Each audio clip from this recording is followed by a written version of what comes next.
Welcome to the Cookbook, where we invite guests on to share the ingredients of what has helped make them the successes that they are. All of it, the good, the not so good.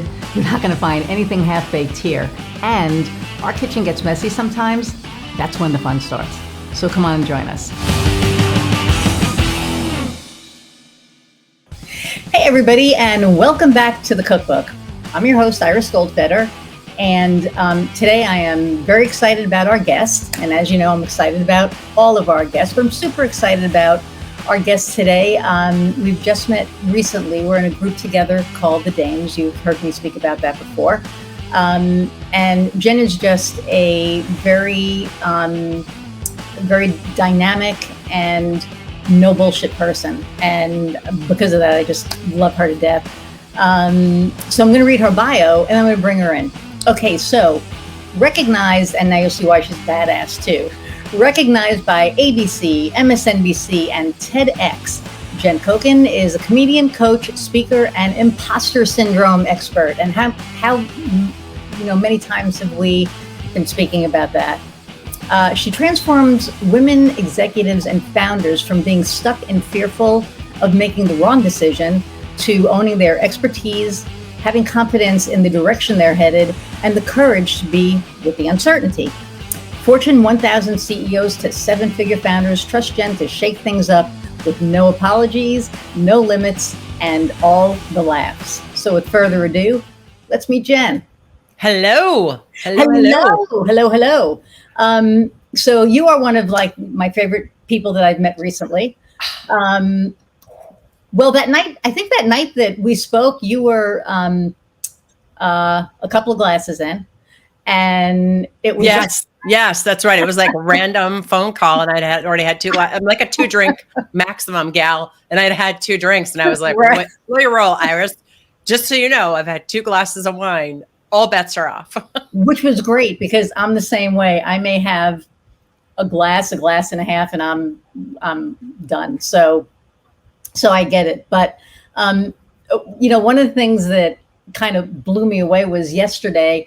On this podcast, I've had coaches and a lot of people speaking about imposter syndrome, and you put a post up on LinkedIn yesterday, and this is being filmed on July 21st because this will be aired later. But you put a post up on LinkedIn about imposter syndrome that literally I kind of laughed my ass off at it because you pretty much debunked it.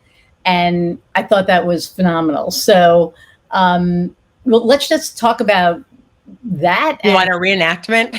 We can do a reenactment, but also, I want to hear your story and all that. Yeah. We'll get into that. But yeah, I definitely think that you should definitely.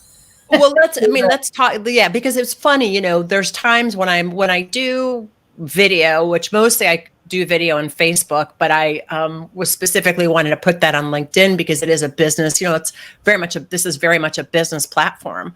And so I woke up yesterday morning. I'm like, for whatever reason, I opened my eyes. The first thing to me was, I'm so sick and tired of people telling me other people have told them they have imposter syndrome. Because I hate when people label each other, number one. And number two, imposter syndrome doesn't exist. Like, this is a peach, right? This is what I did yesterday. It's a peach. Why is it called a peach? I don't know. No. Some person, probably a dude, called it a peach. It's probably some Latin phrase, French phrase, whatever. But somebody, ass or something. I don't know. Yeah, could be. But somebody made up the word. Right. Internet wasn't a word before the internet was a thing, and somebody made up that word. Twitter, tweeting, StreamYard, LinkedIn people made that. Am I allowed to swear on the podcast? Oh yeah, you can say whatever. Broadcast. People made that shit up all the time. Right. Imposter syndrome is made up words. They're made up by 2 psychologists. You're going to say something? No, go ahead. Oh yeah, by 2 psychologists back in the 70s who were researching why people who were really high achieving and very successful still thought of themselves as a fraud. Now they're researchers, right? And they're in academia. So academia likes to name things. Scientists like to name things. So they named it imposter phenomenon. And a syndrome is a medical diagnosis. So imposter syndrome is not a medical diagnosis. It's truly a phenomenon, meaning it's an as lived experience. And that as lived experience is just a frickin' amygdala hijack. There's science behind your brain, your amygdala, that reptilian part of your brain that governs fight, flight, freeze, or fawn. There's a moment that's the brain's job, is to predict terror, to predict the future. But the brain's a crap prediction machine because the brain's never dealing with reality. So when they created this experience or this tag of, what do you mean the brain is never dealing with reality? Oh, well, your brain, the brain, it's not even your brain because every brain works the same, is only ever dealing with its filter of what's actually happening out there. Through your own experiences, through your past, through your history. So the brain, that's the brain of the thing called you. Its job is to keep you alive. So 40,000 years of making sure that Homo sapiens stayed alive, and why you and I are talking and cave women boogada boogada isn't hosting this vlogcast is because or maybe we are and our brains are perceiving it differently. Say that again. I said maybe we are and our brains are perceiving it differently. Yeah, very much so. But the brain's whole point is to keep you alive. So it's absorbing information to make us more comfortable. Wow. You know, it's 92 degrees, I'm in Annapolis, Maryland. It's humid as hell. There's actually a heat advisory today, an air quality advisory.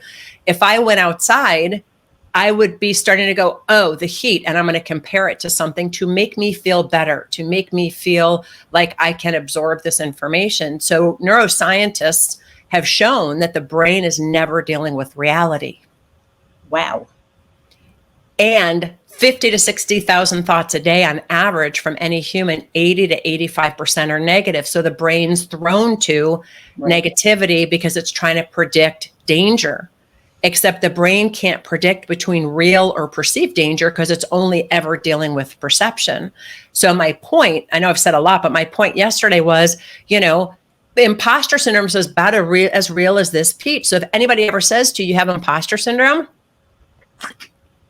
I'm going to go peach, by the way, you tell them you couldn't because that shit's made up. Wow. And the only time to say, okay, is so that it's a framework for you to look at how you're dealing with situations, how you're dealing with other humans, to go, okay, wait a minute, let me look. Do I feel like a fraud? Am I questioning and doubting myself? What's the source of that? Where's that coming from? And that's the work I actually do with my clients to help them identify those triggering events. Now I want to eat the rest of the peach, Iris. Go ahead, eat the rest of the. Okay, I'm going to eat the rest of the peach while on air. You can do so. Fabienne had Theo on. I don't give a shit. This is real. This is like real life. If my dog comes in here and starts barking, that's how it is. All right, cool. I may be echoing a little. Let me knock that down. See? On cue. The dog was called. My cat is currently just on its own in its bed.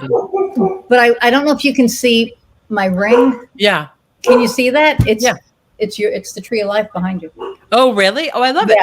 Can I tell you about this? This was actually, I hope you can that's awesome. There it is. There it is. If you could, yep. So this was made by, I saw this on Facebook, it's $50. And this woman was selling them. She started an orphanage in Haiti and taught the kids, I think she uses machine tools, how to carve these out of oil drum lids in order so that they could make money and start a little business. And so I bought this from one of the kids. Ooh, give me the information because I have to find it. Yeah, you're not the first one, and I'm like, I have to find it. The same thing. So I just got a weird email. Hang on a minute. So just because it's from Hayden and it says our call today. Okay, never mind. Okay. I have like ADD. So actually, Scott Spann and I did a podcast, and he's an executive coach, and we're both Jewish. We both have ADD, and it is the funniest freaking. Listen to that one. I'm Jewish, but I don't have ADD. Well, I definitely have ADD, and so we're talking, and we're trying to keep to bring each other like back focus, to the thing. But getting back to the imposter syndrome, phenomenon, right? Yeah. It's so funny because I think we've all had those moments when we're doing something.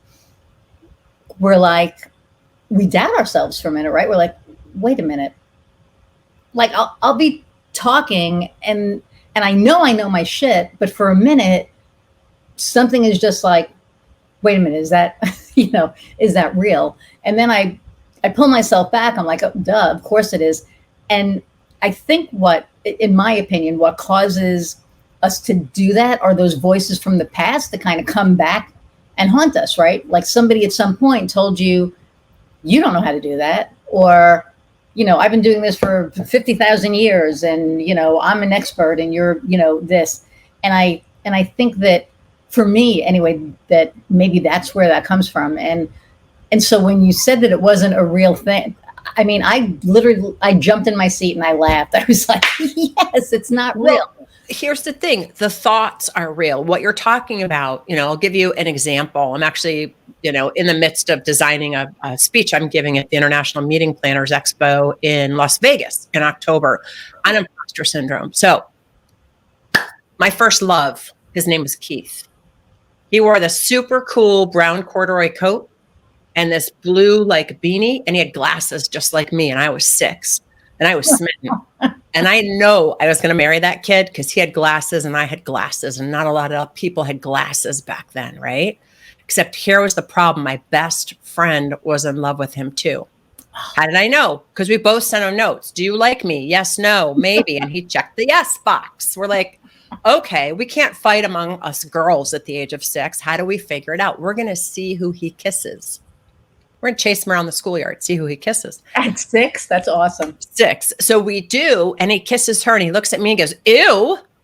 I was like, heartbroken 6-year-old, and at that moment, all the other kids, I felt like all the other kids were watching and laughing, and I ran away. Oh my goodness. That's my first experience of an amygdala hijack, because in that moment, the brain was threatened. And the human, in that moment, I was experiencing humiliation.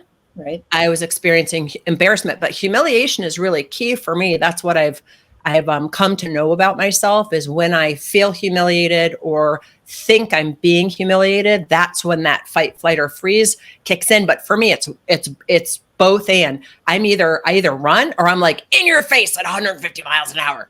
There's no in between, So wow. I'll tell you something that happened right before this call. A client is going through a lot of the company's going through a lot of people are leaving, people are staying. There's a lot of, not necessarily infighting, but a lot of stuff going on.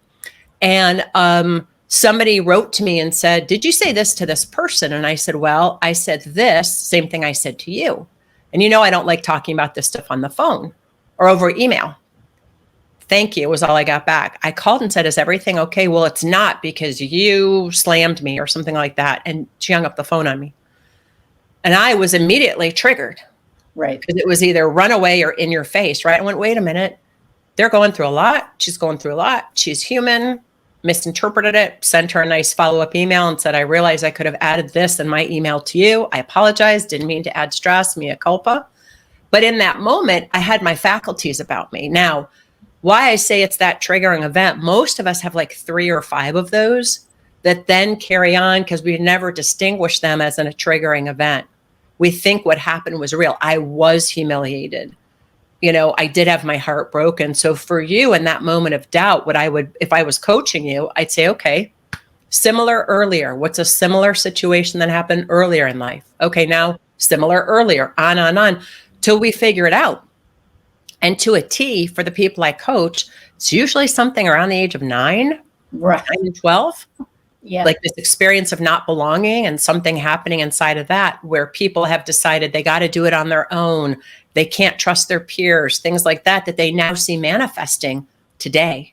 So right. Why I say it's not real, that phrase, first of all, nobody should label you. That's only for you. And just like an operating room has particular language to give you facility to react quickly and be really good at your job. The only reason to look at imposter syndrome and think about, well, gosh, when does this come up for me, is to give you more facility and power in your own agency over your own leadership. Nobody gets to put baby in the corner. Nobody gets to put that on you. Got to remember it's made up. It's truly an amygdala hijack. And then the key is getting to those triggering events. Wow.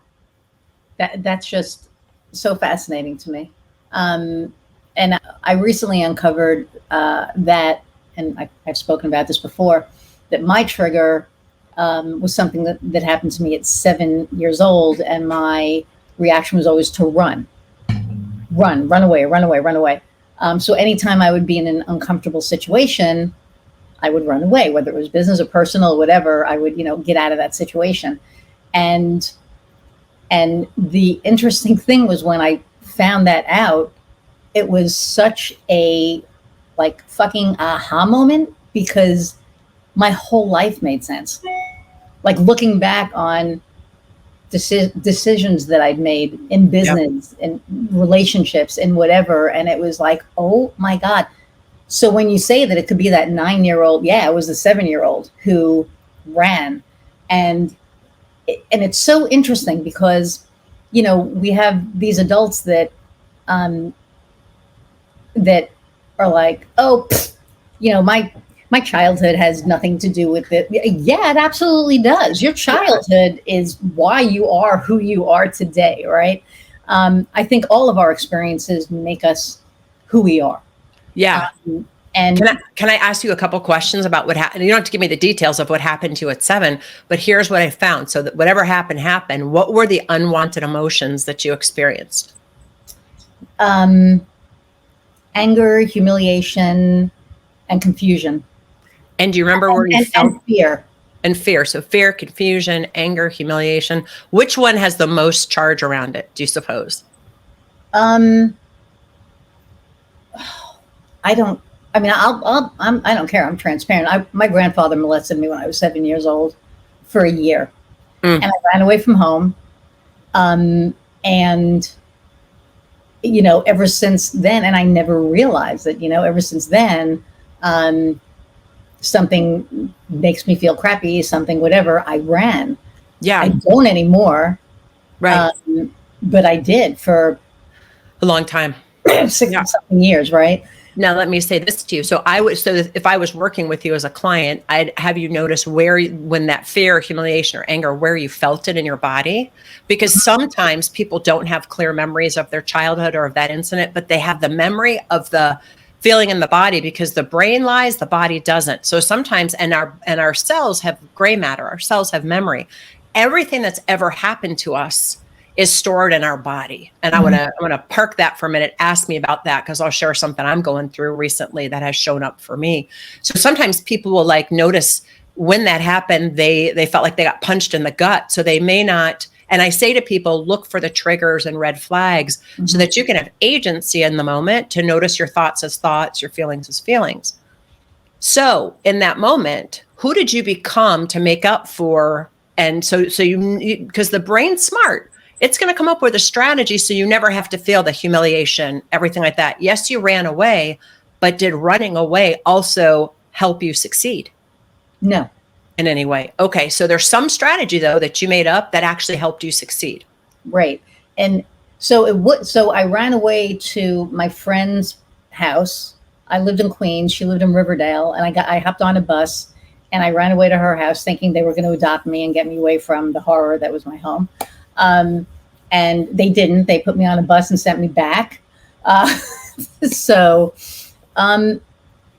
I remember that anytime I get any kind of that feeling, it's usually all in the abdomen, chest area. It's like this tightness and sometimes in my head. Yep. Sometimes I'll feel like a thing, but it's mainly there. It's like that unhappy gut thing. Yep. And when I feel that now, I know what it is from, but I didn't for years. And so I would get in trouble and I would feel that. And then I also noticed it for a while, and people say this, that it's such a familiar feeling that you put yourself in situations so that you feel that, even though it's horrible and it's terrible, you end up putting yourself in these situations. And I think for years I did. And now that I say I'm healthy, I don't. Yeah. If I feel it, I get the hell out of the situation. I'm like, this is not a good situation to be in. And are you somebody who seeks out others to help you succeed? You're really great at partnerships, building team, creating networks, business partners, that kind of thing? Yes and no. I'm great at building teams. I'm great at networking. I'm great at connecting people. I will probably not have another business partnership again. Yeah. So on that front, I think working alone has been interesting because I used to have that sounding board, and now I have a bunch of different sounding boards, right? That kind of help me with like it. Through our network that we're a part of. Yes, and I love it, and I love that I don't need that very close. So my producer and I, Kofi, who's producing this, we're really close. We're not partners, but we work together on a million projects. And he's my go-to guy for probably 90% of the stuff that I do. Yeah, because he's good. He's like really good at what he's amazing at what he does. Well, I'm bringing that up because you ran to your friend's house. That was your strategy to avoid that experience. So if you look back on your life, like, hey, I can see a lot of my successes, how good I am at partnering with people, networking, building teams. Not everybody's like that. Some people would have gone and hid in the closet. I have one client that I worked with at one point who her strategy was do it herself. So I always find it interesting because that's why I always say make imposter syndrome your superpower. Because however you became to make up for that feeling of insufficiency, is that the right word? Deficiency is what's helped you succeed. It's one of the strategies that's helped you succeed in life. For me, it was never put myself out there again, the way I did with Keith, just be number two in the background. And I've had a lot of success with pushing other people to the front, getting laws passed, working on legislation. When I went into business for myself, woo, all bets were off, and imposter syndrome was like, bam. And I call it that because the SEO is great. And that's why everybody else calls it that too. Wow. And that is like the perfect segue to what made you decide to become an entrepreneur? Well, so it was a couple things, part of it when my mom passed away from ovarian cancer in 2011. I'm sorry. Thank you. And as Jews, that's a big thing because we've been mucking up the gene pool from the get-go. If you're an Ashkenazi Jew, there was only 4 founders and they kept marrying each other. So we've fucked with the gene pool our whole lives, So yeah, we're more likely to get stuff like that. But when my mom, what's that? You're just laughing. I'm just laughing. So I always say Jews are like people from West Virginia. We keep marrying each other. That's what we do. But we shouldn't say that. Okay. I know we shouldn't say that. I take it back. It's because I'm a stand-up comedian and sometimes I know that stuff. Sorry. Apologize. Take it back. So when my mom, when my mom passed away, I said to her, because she was misdiagnosed for a year. And that's what happens with women with ovarian cancer is they're usually diagnosed stage 4 because the symptoms mirror a woman's monthly cycle. If you go to my website, I've got stuff on there. You can see more about it, download it, educate yourself. Anywho. My cousin had it. So yeah. Right. Go ahead. So when that happened, I told my mom, I didn't want it happening to another family, another woman. I didn't want another family to have to go through what we went through. So when she died, I wrote a book, and that was part of my catharsis, my grieving. But that book was 7 rewrites over 4 years. And during those 4 years, I wasn't let go. I was fired from one job, my first time in my life. That was awesome. And was, made redundant, a 4 in the UK, from the other 3. And after the 3rd one, my book came out the next day. And I sat there and was like, what is the bigger message here? Because clearly there's something more for me to do. And I thought, so it was like accidental entrepreneur. I thought it was to have this platform to educate women. And that's what I did. The book became an Amazon bestseller. I was on radio, TV. And I did that really from like June of 2016 through almost the end of the year of 2016. But I was exhausted. It was a lot for me to manage other people's grief, speak to ovarian cancer patients and their families, just a lot. And I realized I couldn't keep that up because I was still grieving my mom too. And so I had been a program leader for Landmark Worldwide that offers the Landmark Forum and came out of the S training, I was one of their program leaders, leading seminars for them for 16 years and a coach for 2 years before that. And that's what I always loved, was empowering people. So I began to look to see, okay, I'm going to go back into coaching people. But just like I mentioned before, I'm really good at being the number two, right? I'm pushing someone else's agenda, leading with somebody else's content. But there I was trying to figure out who I am, and my voice is separate from Landmark, separate from my political career. And it probably took me at least from like 2016 through 2019 when I finally began to do research and figured out what I was dealing with was imposter syndrome. But the content out there didn't do it for me, because you can't manage your mind. And that's the 2.5, there's something like 5.8 million tips, tools, and tricks today on the internet to manage your mind. You can't fucking do it. Your mind has thoughts. The thoughts are mostly negative or repetitive. It's how the brain works so that you survive. And I said, there's got to be a better way. And that's when I used my own methodology on myself, and then began working with clients and distinguishing that they had this particular incident or trigger event. And once unlocked, they had a lot of freedom. And so my focus has always been on empowering women leaders. I also work with men. It just happens that if they because I'm, as you said in the beginning, I'm no bullshit. They call me the Velvet Sledgehammer. Sometimes they just call me the Sledgehammer. Try to deliver it with love. I'm not always the Velvet Sledgehammer. That's like so funny. Oh, that's awesome. That's awesome. Wow. Yeah. And so now, as I'm working with people, it's really about empowering leaders and empowering people to fully be themselves. I've said for almost 3 decades that really what I want, or 2 decades, what I want most of all is a world of people at home with themselves, who feel known, honored, and appreciated for who they are, and don't have to try to be like everybody else. And that's also a trigger for imposter syndrome, is comparing yourself to others, comparing yourself to how many degrees you have, thinking you have to know more, all those things. So it was sort of the accidental entrepreneur, but now I fully own it. Right. And that's awesome. And, it's so funny when it's not funny, but I always say it's so funny, and I don't know why. But when you say comparing yourself to others, I find that so interesting, because I think a lot of people go through life, using somebody else as a measure for their worth. And for me, I didn't graduate college. I didn't go to college. I went to college for like a week. And I got my GED. I mean, I'm an open book, and I'm proud of all of my accomplishments, because, I was in Florida at like age 15. My mother moved in with her boyfriend, left me alone. I used to be in the IGC classes, which is the intelligence gifted classes. As soon as she moved in with her boyfriend and left me alone, that was the end of that. I started partying. My grades went to shit.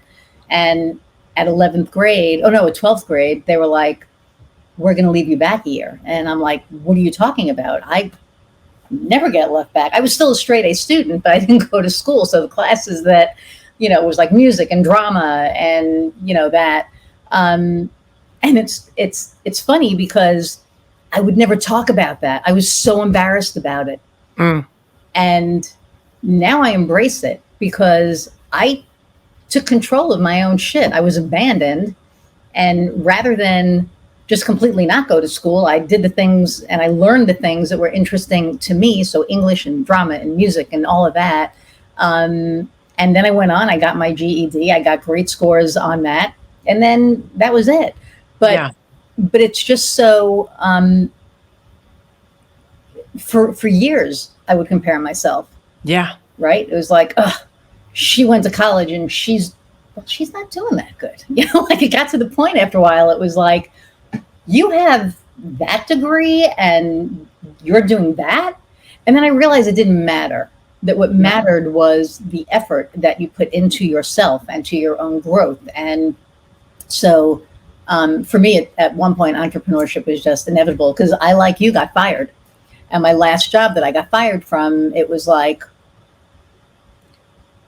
I'm not going to just sit around and do nothing. I started a business 6 years before that.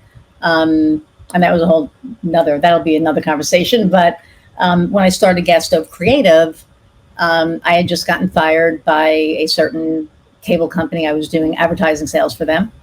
And my number was way where it should have been. And they said that I was being fired for performance. I was being fired because I wouldn't wear a dress and I wouldn't smile and I wouldn't play the coy little female to get sales. I'm like, that's not what I do. That's not, Right. how whatever. So they fired me, and then one of my clients and I started a business. And Well, I was just going to say, it's interesting what you're saying, because I feel like that for entrepreneurs, it's comparisonitis too. It's okay, you're doing that thing that way, then I should do my thing that way. Oh, that person is telling me to do it that way. And it's so not that. You got to figure out what works for you, what your secret and then you sauce is. collaborate. What's that? What your secret sauce is, right? And then you can collaborate. And that's where I'm at now. Is I'm in marketing, right? And I'm also a consultant on many different things, which, if somebody is like, can you do this? I'm like, yeah, because I can, because I just figured shit out. So my website, if I put every single thing that I do on my website, which my new one should be live next week, it would be like, what doesn't she do? So I'm trying to, put a focus on certain things. But for me, it's always been, it doesn't have to be a competition. It can be a collaboration. And everybody looks at it, not everybody, but a lot of people look at it as a competition. And it's like, if you collaborate, it can work so much better, because now you're a team. You're not fighting against each other. You're not, doing this uphill battle. You're actually like working together and getting results together.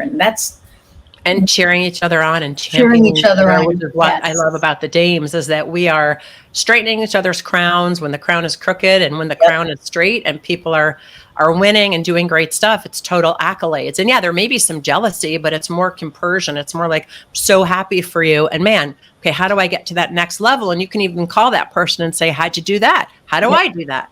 Could you give me some insight? What'd you learn? There's just no competition. Yeah, which I love. It's all, that hand up, right? You ever see that? Yep. That graphic where there's a woman doing a hand up and then on and on. That's what the dames is to me. It's just this giant hand up. So how long have you been an entrepreneur? Well, it's interesting because I feel like my whole life, but it's an entrepreneur's mindset, right? You and I both know there's a real distinction between an entrepreneur mindset and a CEO mindset. Yes. And the entrepreneur's mindset is, okay, I'm going to give you this lighter, which I don't smoke, but it's for my sage that I usually burn. And this little, whatever this thing is, it's a little bit of rose oil from Bulgaria and some hematite. And I want you to go build a business. I'm like, far out. Let me go do that. How do I do that? And literally, I've started a lot of organizations from the ground up, including my first company, including passing legislation, including volunteer organizations, because I love that creative part of, all right, I'm like MacGyver, give me this, and this, and we'll go figure it out. However, I'll tell you this, one of the assessment that I use with the leaders and teams that I help bring from good to great is Clifton Strengths. And one of my top strengths is strategic. That's how come I think that way, as I can see the big picture and how the pieces fit together. Right. It's rough on my team sometimes, because I'm like, when you talked about being ADD, I don't have ADD, but I am like a squirrel every once in a while. So I'm like, oh my God, that, oh my God, that, oh my God, that. And from time to time, my team will affectionately refer to me as the squirrel, until I realize that as somebody who has that mindset, I need people to bounce ideas off of. Right. Otherwise, I will start following 42 threads. Gotcha. To figure out which one works. I feel like I've been an entrepreneur my whole life. Okay. So, but you did work for corporate before, pretty much. So yes, and I've worked on the Hill. I've worked on political campaigns. I've run nonprofits. I've worked for a foundation. And the last job that I was laid off of was with BP. It was a subsidiary called Direct Energy, and I was setting up a municipal lobbying arm for Direct Energy Solar. So BP owns Direct Energy. Direct Energy bought the solar company that I was working for, and that was my job at the last point. Wow. Interesting. Yeah. Wow. You've done so much. I had no idea.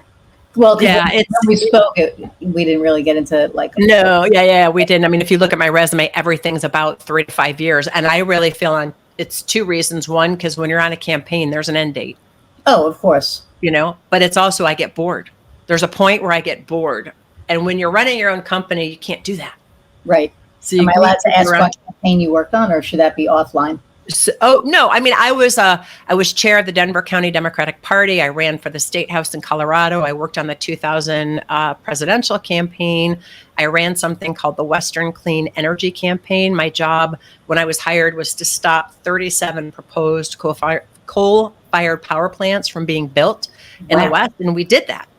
And there was a guy from University of Iowa, I think, or it might have been University of Indiana, who studies grassroots campaigns, who got in touch with me and said he wanted to interview me. He's interviewing all these people. And from what he can tell, that was the most effective grassroots campaign in history. And how come? It's because I created coalitions and brought people together because I knew it wasn't up to me. It's about the team and how do we build the team. But after we stopped, this is my entrepreneur spirit. After we stopped those coal plants, though, then it became a game of figuring out how do we transition existing plants to renewable energy, which was really kind of an administrative rulemaking process. And I was bored to tears. I'm like, okay, I can't keep doing this. Campaigns for me, it's really intense and you have a beginning, middle, and end, and then you reach the end. So I have to create like mini campaigns within my company, but still stay in the umbrella of my company. Right. Yeah. Wow. So, if somebody is out there who's either in a job and unhappy and thinking of becoming an entrepreneur, or they're just thinking of becoming an entrepreneur in general, what advice would you have for them? It's a really good question. I think the one key for me is always, are you trying to solve a problem that already has solutions out there? Because if you are, start to think about what people are already doing and how you can collaborate with them. It doesn't always require somebody doing something new.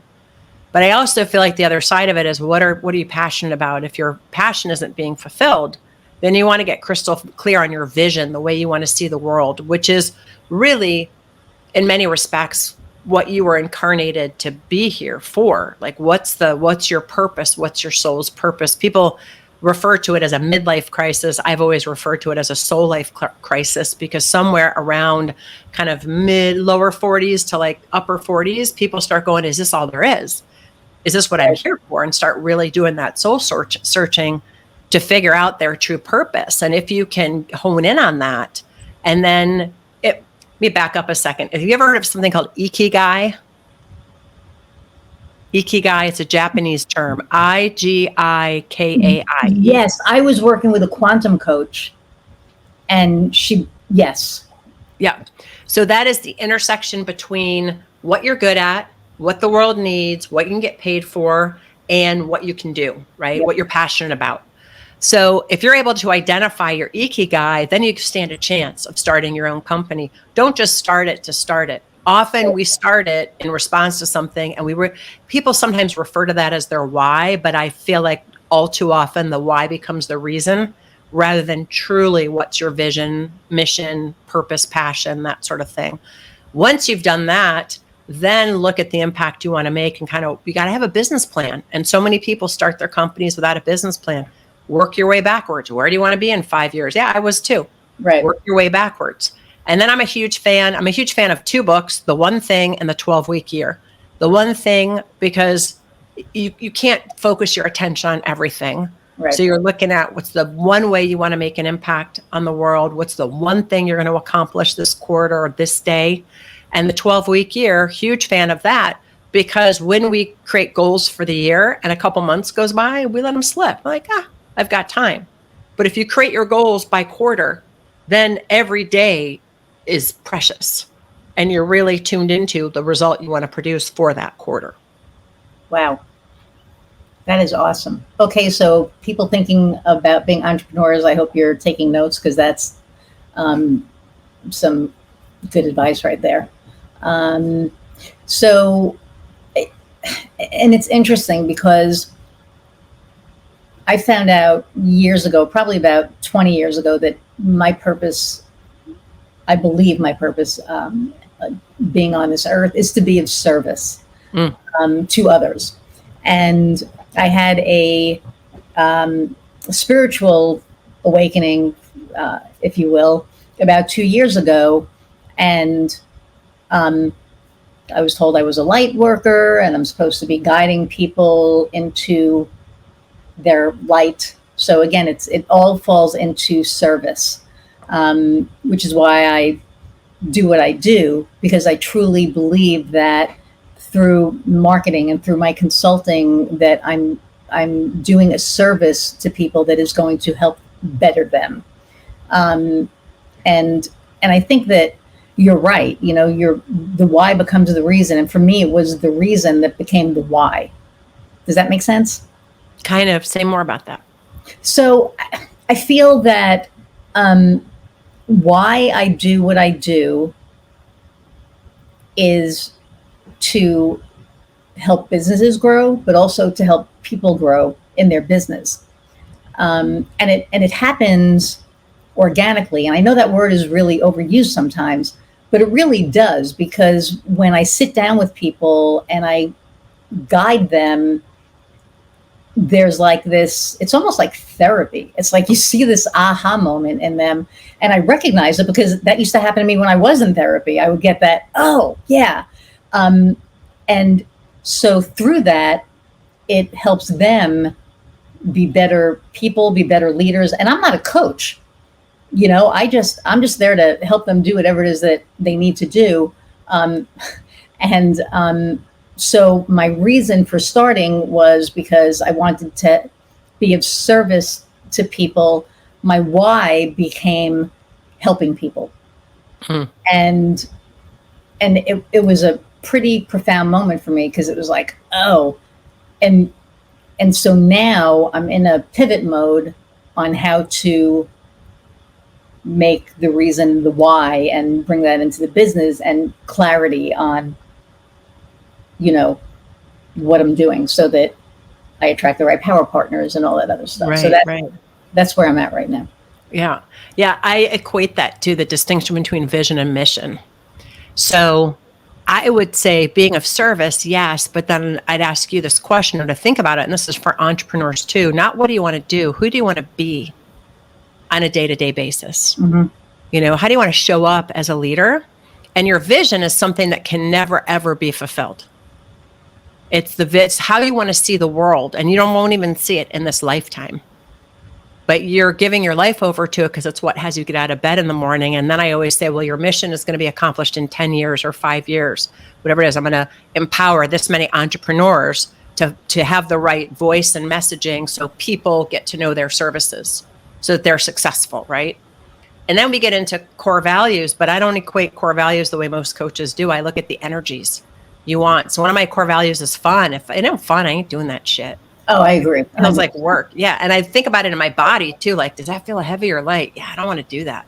We're supposed to go hear some live music with COVID spikes and the 92-degree temperature. I'm like, I do not want to be outside.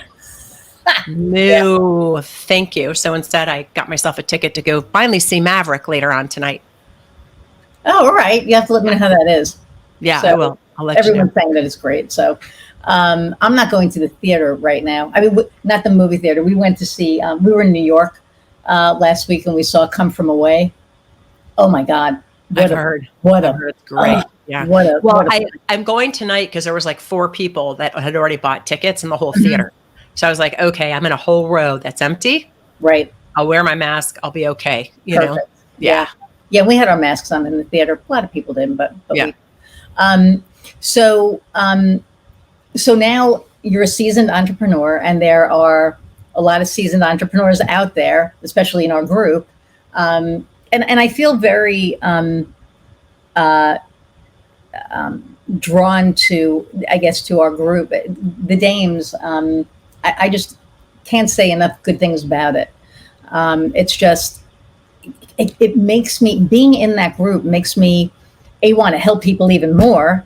And it gives me these aspirations, right? I see these like examples of amazing women, and it's just a great thing. But for the seasoned entrepreneur that's out there, what what hurdles have you had to overcome? Like if somebody's struggling with something right now, you know, and this is very general, but what struggles have you gone through that you overcame and you're stronger because of it and a better leader? Well, I feel like there's that first, especially if you're a woman, you know, what is it? 12% of women-owned businesses even make it to six figures. So there's the struggle of getting to that six figure. Then there's really a cap on 250, 500, and then $1 million. And only, I think, 2% of women-owned businesses are over seven figures, which is just incredible to me, which is why the Dames came about in the first place. I think the biggest for me, this is what I'm dealing with now, is what I would call the upper limit.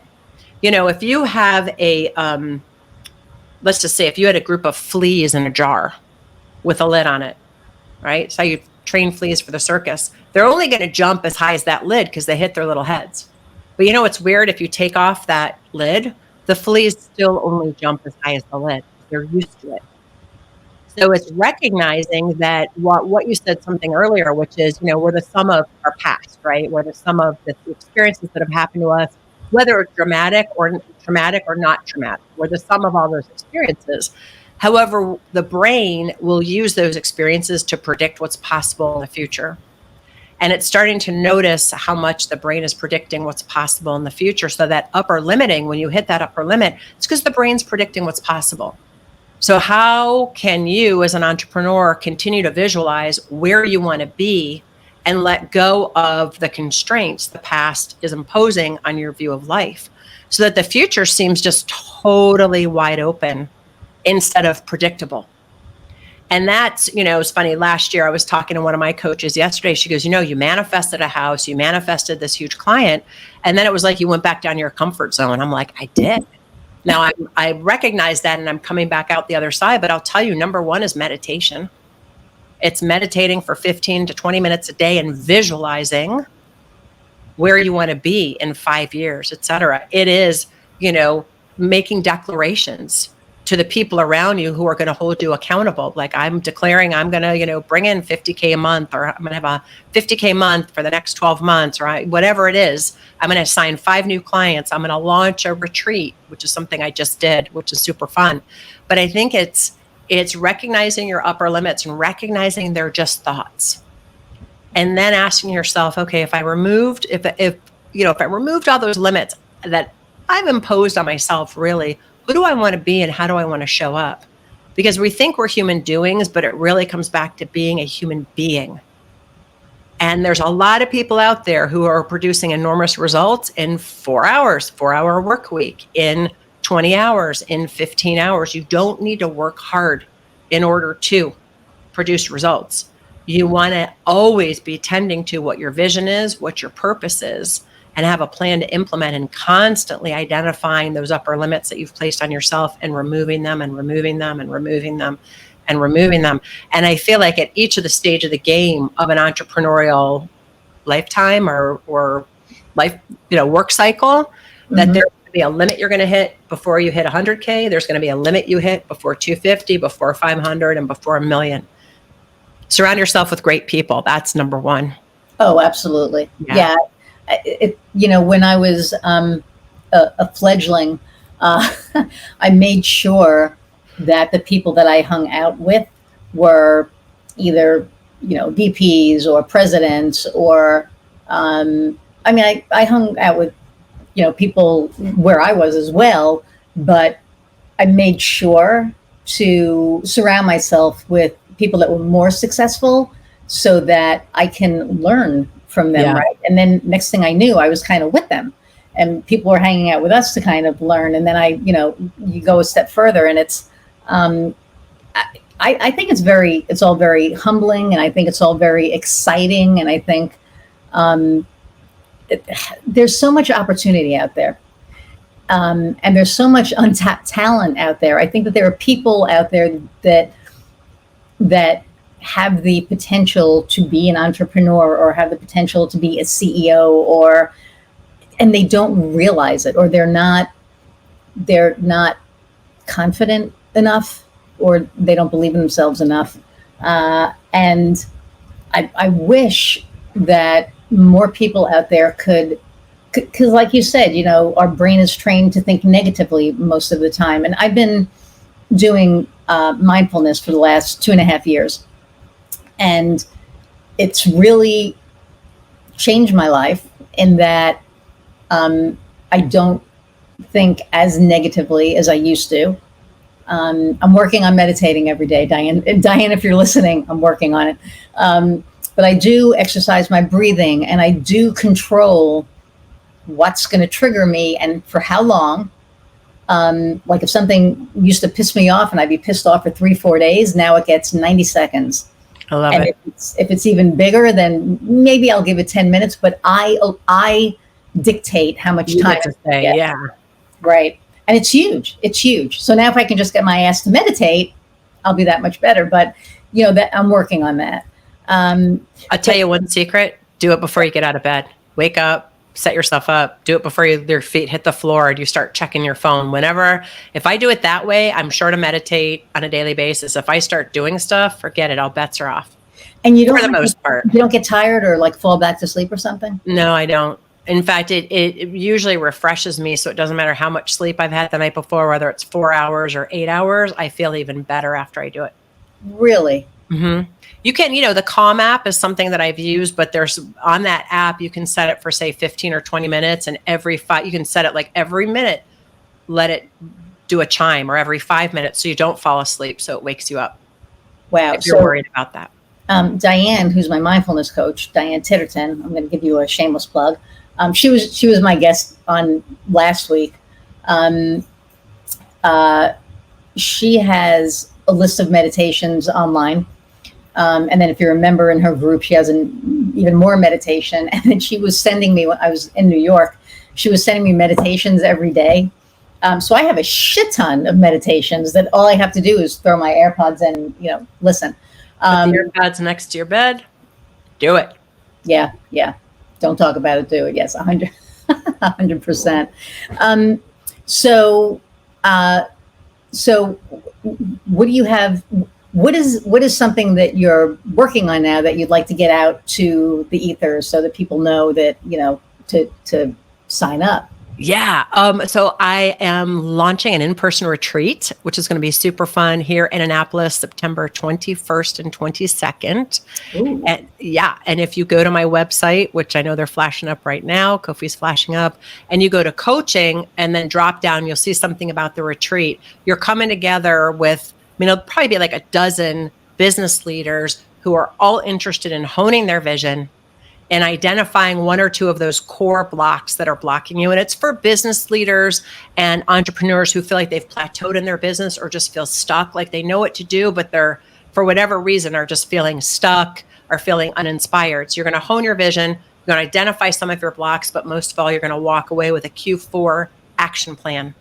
And we're going to take you through exactly my methodology. So you'll walk out with that 90-day action plan. And if you want, you can be part of a group accountability program that we're going to be running right after that retreat. But I'm going to start doing these retreats every quarter, right before the next quarter, all inside of the 12-week year, to give people a community, to give people an opportunity to really go to work on developing that action plan. So when you walk away, you know exactly what to do and you don't have to question it or yourself.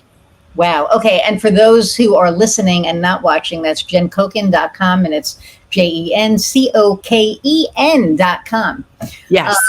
Yes. And well, I want to thank you for you said an hour, and I'm telling you, it goes so oh my God, we've been on an hour. Wow. Almost an hour. I'm telling you. Wow. And every guest that I have on, right before it, they're like, wow, an hour. And I'm like, I'm telling you, because what I love about this, and this has become my passion project, because I love, and so does Skylar. Skylar wants her sister to get out of the crate, but I'm not ready for it, because as soon as I let her out, she's going to either shit or pee on the floor. So I got to get her, I have to grab her and put the leash on and get her outside. Skylar wants to play with her. But I love, learning about people. I love to be a platform where my audience, and it's small right now, but I'm hoping to grow it more, where they get to know more about people. Yeah, it's about entrepreneurs, it's about CEOs, but it's really about people's stories and having a conversation. Yeah. And I love it. I love talking to people. Obviously, I love talking, and I love, just getting to hang out with folks and doing it this way. And it's just a fun way to do it. So this has been my passion project, and because of this, we're now doing podcast production. So Love it. It's just one of those things that just kind of happened. I'm like, hey, we do this really, really well. The beginning is kick-ass, the outro is kick-ass, and the format is great. So why don't we just add this on as a service? Bam, it's done. And we already have like one client in the hopper, and a few people interested. So yep. It's just really weird how things happen. You think you're supposed to be doing one thing, and then, well, maybe something else is kind of presenting. Yeah. So this is my new passion project. I love it. Thank you so much for having me on. It's been great to be with you. And Kofi in the background. Yes, he's hiding out there in the background doing God knows what, but no, I'm kidding. He's getting ready to producing the show right now. I know he's producing, and he's also getting ready to DJ at some point. DJ. I know yeah, hello. He kicks ass. He is so talented at so many things.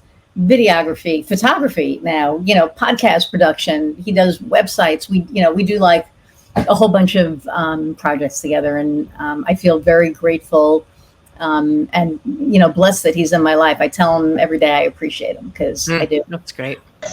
Thank you, Iris. Oh, there he was. There he was. Just like what is it? The Wizard of Oz, the wizard. Yes, it's like, pay no attention to the man. Who's the man behind that man? Yeah, pay no attention to the man say behind spooky. the curtain. Right. So the last question that I always ask people that have been on is, what truly lights your fire? Like, what is your passion in life? And it doesn't have to be business. This is business, personal. It's what lights Jen up? What, Two gets things. you going? Cycling. I love cycling, and I'm an avid cyclist, and I love being outside. I mean, it's really cycling, anything in nature, like hiking, camping, kayaking, that kind of thing. And the other thing is music. So I sing, and I know you're in a band, and I just love music, going to music festivals. And as I'm actually going to the Telluride Blues and Brews Festival in Telluride in September with my uncle, and we're going to camp in the National Forest. So we're like bringing two things together, which is amazing. Cool. Yeah, we both don't like crowds. We're like, okay, this is our agreement. We're going to camp in the forest away from people. We're going to go to the event and stand far away from people. At any point in time, one of us is like, run. We're just going to leave when we've had enough. Like, run, get out now. That is so funny. That is awesome that you're marrying the two together. I think so too. Yeah. That's phenomenal. And I said to Megan that we should have a virtual Dames talent thing, not a talent contest, but like a talent show. Yeah, right. Where we do karaoke, or we just have to get like Uncle Frank's barn and some old curtains and make a backdrop. Yeah. Hell, I'll just do it in here. I don't care. I got this program called Car of Fun, right? So like karaoke, but it's Car of Fun. And when I was isolated, I quit my band 4 years ago, and unfortunately it was for political reasons. It just got stupid after a while, and I was like, this isn't fun anymore. And like you said, if it's not fun, we don't do it anymore. No. So but I always miss it, right? So I got this thing, and I'm like, I got to get my voice back in shape, and so I did through this karaoke thing. And I would just be sitting here, and I actually have a video last year of when Skylar was a puppy. I was singing. My mom passed away in 98, and we used to sing Perry Como together, and I Love You So. So I was singing that, and Skylar's like, oh, barking. And then so she's singing along with me. And then I got to a point, and I had my phone up, video, videoing her, and she walked away. And I'm like, well, that's rude. And I thought it was because of my singing, but it wasn't. She doesn't like the camera, so. Oh, there you go. But it was camera shy. Not anymore, but yeah, it was pretty funny. But Well, I love that you're doing that, and I can't wait to hear about it. I'm sure I will. So, and again, thank you so much for being a guest. And come on again. I think we should do this again for sure. Yeah, I would love to. The next We'll time we talk about the movie I'm in the middle of making, that'll be fun. What? Yeah. So my book's being made into a movie. My book's being made. It's called "When I Die, Take My Panties" is the name of the book. When I'm writing this down. What's that? I'm writing this down. When I die. And we are in the middle of writing the script. Not this weekend. The weekend after, I fly to LA to do a table read with actors, and then we're going to start putting the package together. We think we have an investor, and I wrote an original song for the movie, and still just working on finding somebody that will help me with the music. So maybe there's something we can collaborate on. Oh, bam! You've heard it here first, folks. Hey, hey. So, well, this has been. Now you blew my mind even more. Okay. We're going to talk after this. I mean, not okay. Right. We can talk more. Yeah. But so thank Jen. Holy crap! Like she does way more things than I even thought. And I want to thank you all again for hanging in for the hour. I'm hoping that this goes as fast for you guys as it does for us, because on this end, it just flies by. So I really hope that it's going fast for you. And thank you guys for listening. And don't forget to like and subscribe and share and download, because when you download, that counts really well too. And I want you to, look around and appreciate everything that's out there, and go out and find what lights your fire. See you next time, guys. Bye.